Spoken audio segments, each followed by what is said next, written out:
नवरस मी उधळून या चरणी तुझ्या। Welcome back to our channel पीढ़ी कलाकार। तो आज हम जा रहे हैं लोकमान्य रंग मंदिर, क्योंकि उधर एक दशावतार करके कुछ नाटक है। तो आज हम उधर जाके वो दशावतार नाटक देखेंगे और उधर के कलाकारों से कुछ प्रश्न वगैरह पूछेंगे मराठी में। तो चले देखते हैं। यह नाटक रानी चन्नम्मा विश्वविद्यालय बेळगाव के मराठी विभाग आयोजित बोर्डेकर ट्रेडिशनल दशावतार थिएटर ग्रुप द्वारा एक पारंपरिक दशावतार लोक कला प्रदर्शन का आयोजन किया है। और मुझे लगता है कि ये नाटक हमारे बेळगाव में पहली बारी होने जा रहा है, वो भी लोकमान्य रंग मंदिर के इधर। और उधर हम कलाकार लोगों से कुछ मराठी में प्रश्न वगैरह पूछने वाले। तो आपको ये नाटक देखना है तो हम इस वीडियो में आपको दिखाएंगे, तो वीडियो एंड तक देखिए। तो है गाइस, अभी हम आ चुके हैं लोकमान्य रंग मंदिर। तो आप यहाँ पर देख सकते हो, यही है लोकमान्य रंग मंदिर। तो चलते हैं अंदर और देखते हैं।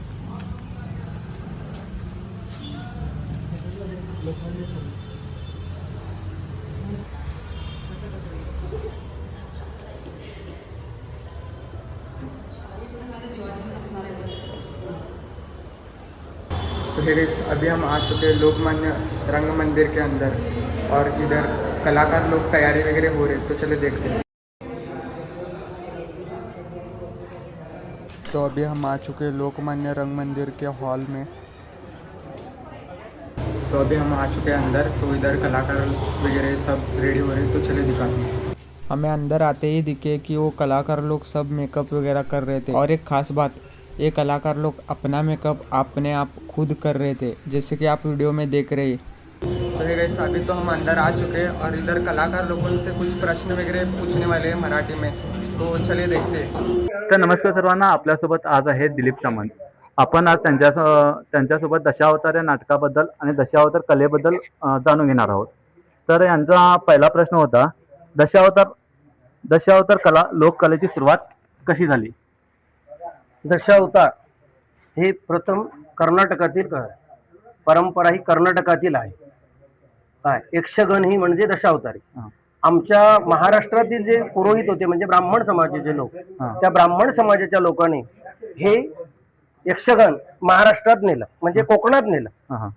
कोकणात नेलं आणि त्या यक्षगणचं त्यांनी दशावतार म्हणून केलं आणि ही लोककला करायला सुरुवात केली। बरोबर। आणि लोककला करता करता ही परंपरा म्हणून याच्याप्रमाणे 10 कंपनी निर्माण झाल्या। दशावतारी लोककलेच्या 10 कंपनी निर्माण झाल्या।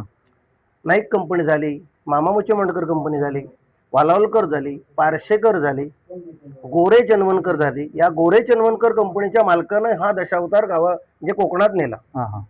हे गोरे जे ब्राह्मण होते त्यांनी, आणि त्यांची परंपरा त्यांनी ठेवली। त्याच्यानंतर बाळकृष्ण गोरे झाले, चनमनकर गोरे झाले, आरोलकर झाले, आजगावकर झाले आणि ही बोर्डेकर कंपनी। अशी पारंपरिक 10 कंपनी त्यावेळी त्या झाल्या। आणि त्याच्यानंतर त्यांनी गावोगाव जाऊन जत्रोत्सव करायला सुरुवात केली। का तर अशी आख्यायिका आहे की लोकांवर प्रबोधन करणं,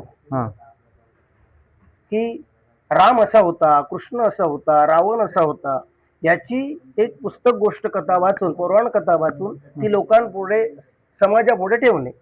त्याचं कारण काय, त्यावेळी लोक अशिक्षित होती, कमी शिकलेली होती, जगाचं पुरतं ज्ञान नव्हतं, इतकं प्रगत देश नव्हता। त्यावेळी काबाड कष्ट करणारी श्रमजीवी माणसं जी होती, त्यांचं मनाचं मनोरंजन होण्यासाठी आणि देवकथेवर त्यांचा विश्वास बसावा, की रूढी परंपरा ही बलकृत व्हावी, आणि म्हणून त्याच्यासाठी हा दशावतार त्या लोकांनी त्यावेळी आपल्या बुद्धी कौशल्याने हा रुजवला।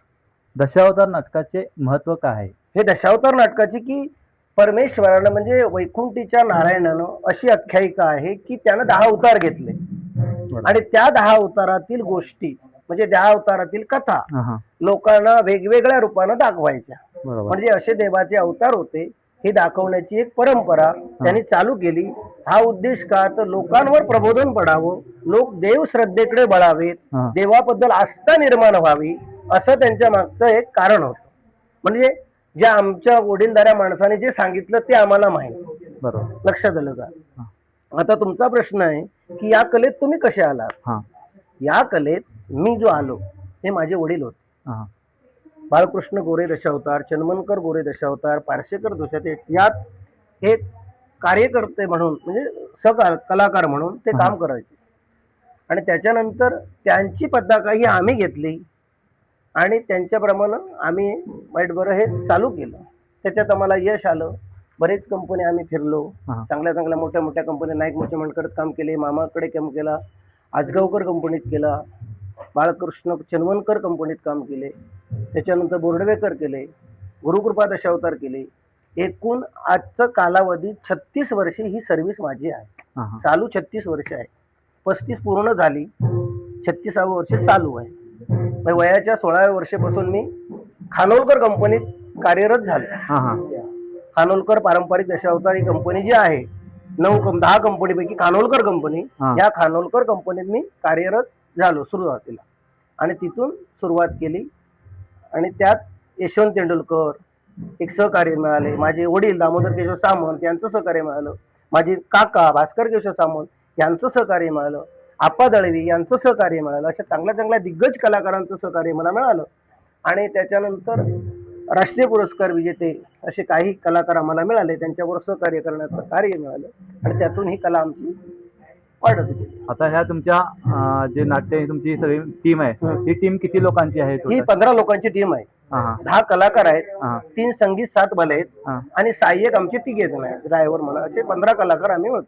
आता तुम्ही हे रंगरंगोटी करता, हे एक रंगरंगोटी करण्यासाठी तुम्हाला किती वेळ लागतो? कमीत कमी 1 तास लागतो. 1 तास लागतो, कमीत कमी 1 तास. आता बेळगावकर प्रत्येक रसिक या नाटकातून काय प्रबोधन घेणार आहेत असं वाटतं? या प्रबोधन एक नाटक हे रसिक चांगल्या प्रबोधन घेणार आहेत. म्हणजे एक देवकथा आहे आणि देवकथा देवाने बाबतीत काय केलं, माणसाने त्याच्याबद्दल काय केलं, आजही माणसांची प्रवृत्ती कशी आहे, ती विकृती जावी, सद्बुद्धी त्यांच्यात यावी आणि सत्कार्य करावं, हेच नाटकाचं प्रबोधन आहे. चालतं, ठीक आहे. खूप चांगल्या पद्धतीने माहिती दिल्याबद्दल मनापासून धन्यवाद. धन्यवाद.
राणी वेदावती विनोद परब, राजा भवानी शंकर दिलीप सामंत, विजय संदीप खरात, कोळी संजय पराडकर, चंद्रा संजय मोरे, सेनापती सुनील खरात.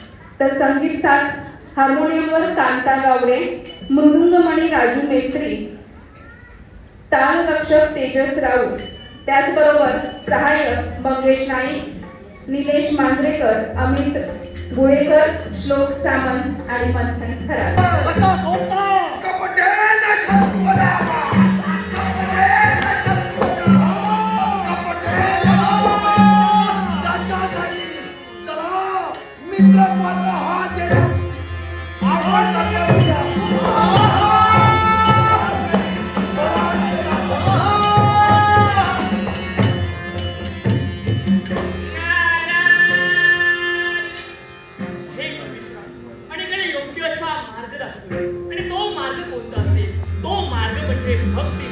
भक्ती विना मुक्ती नाही आणि मुक्ती विना मोक्ष नाही, हा मार्ग अनेकांना दाखवतो.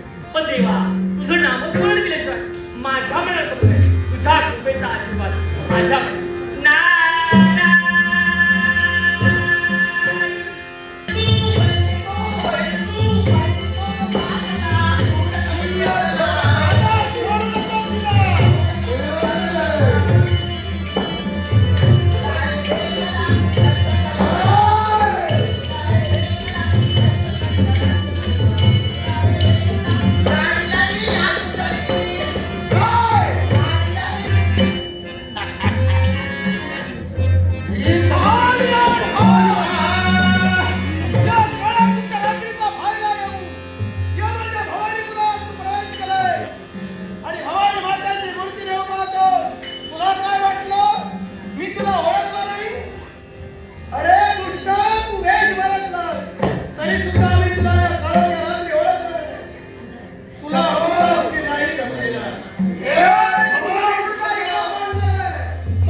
माझ्या देवीची कृपा सदैव तुझ्या आशीर्वाद असावा. कडे काय चाललंय? नाही तसं काय नाही. काय चाललंय? हो? झालं का तुम्हाला पुढे? हो. हात वारे झाले तेवढे पुढे. तुमचे हात वारे आम्ही ओळखतोय. आम्ही पुष्कळ वर्षाचा अनुभव आमचा आहे. पुष्कळ पावसाळे आम्ही पाहिले तेव्हा हात वारे आम्ही ओळखतो. तेव्हा दिवर मी तुमच्याजवळ राहिलो पुष्कळ दिवस. तुमचे उपकार आमच्यावर आहे, पण हे लग्न मला मान्य नाही. हे लग्न मला मान्य नाही, कारण आमचा जन्म राज करणार, तुमचा जन्म दिवर करणार. तेव्हा हे जातीबाह्य लग्न मला नको आहे. हे राजन हो धीवर तुम्ही तिला समोर या. इकडे या, इकडे या. हे लग्न मान्य नाही. मग तुम्ही खरं सांगा, खरं बोला. तुम्ही तुमच्या देवाची शपथ घेऊन सांगा ही कन्या तुमची आहे की नाही?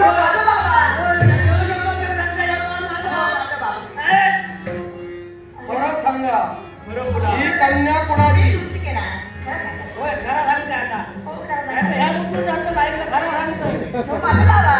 सांगा.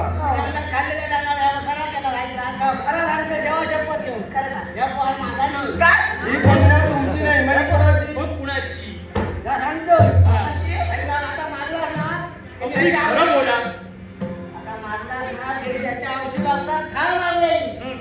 आणि ह्या पोराखाली माका मारणार होते. त्यांच्याकडे मी सेना बसलो होतो.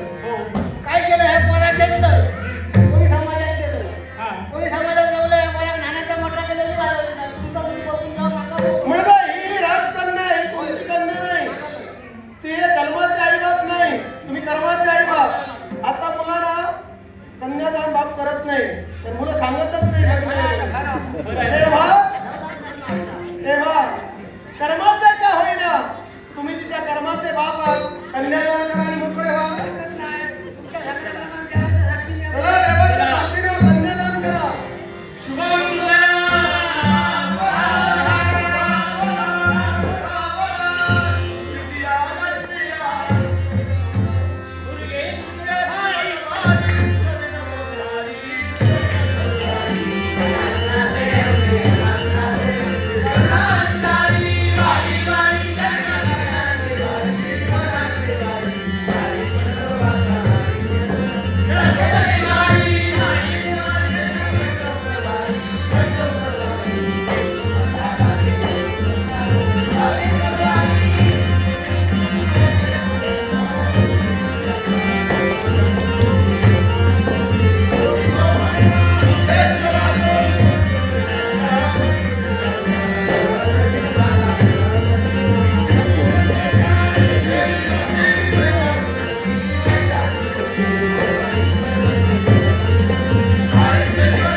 तो हे गाइस फाइनली नाटक ख़त्म हो चुका है.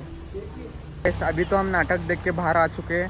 तो आपको ये नाटक कैसा लगा है कमेंट में बताओ, और इस वीडियो को लाइक करो, और ऐसे ही वीडियोस देखने के लिए हमारे चैनल को सब्सक्राइब करो. तो चलो मिलते हैं नेक्स्ट वीडियो में. Thank you for watching.